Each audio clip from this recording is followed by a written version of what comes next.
লুট গয়না। এবার সোনার দোকানের মালিকরা তারা চাইছেন আগ্নেয়াস্ত্র। তাদের নিজেদের তো রক্ষা করতে হবে। দেখুন,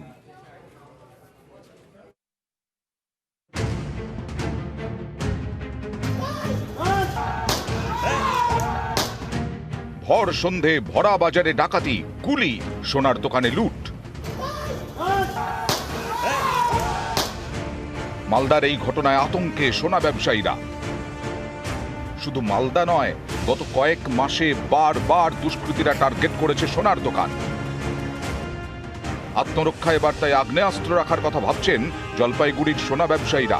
অনেকে আর্মস লাইসেন্স চেয়ে আবেদনও করেছেন। সম্পূর্ণ দোকান খুলে ব্যবসা করতে পারছে না, আর এই আতঙ্কের মধ্যে দোকান বন্ধ রাখতে হচ্ছে।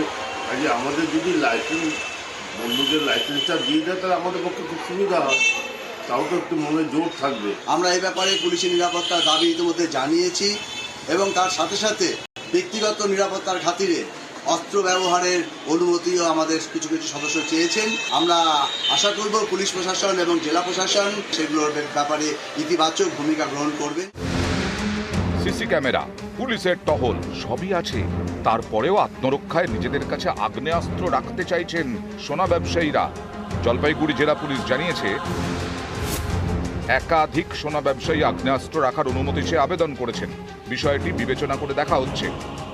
সোনার দোকান, কোটি কোটি টাকার ব্যবসা, সেখানেই নজর ডাকাত দলের। এতে আতঙ্ক। গত কয়েক মাসে মালদার একাধিক সোনার দোকানে ডাকাতি হয়, আগ্নেয়াস্ত্র দেখিয়ে লুট হয় কোটি কোটি টাকার সোনার গয়না।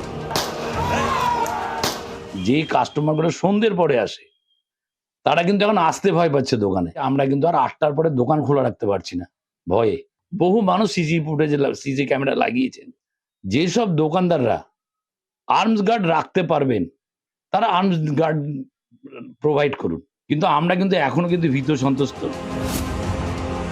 পশ্চিম মেদিনীপুরের সোনা ব্যবসায়ীরাও আতঙ্কে। নিরাপত্তার দাবিতে পুলিশের দ্বারস্থ তারা। নিউজ 18 বাংলা। 2 মাস ধরে চা বাগান বন্ধ, তার মানে ভাবতে পারছেন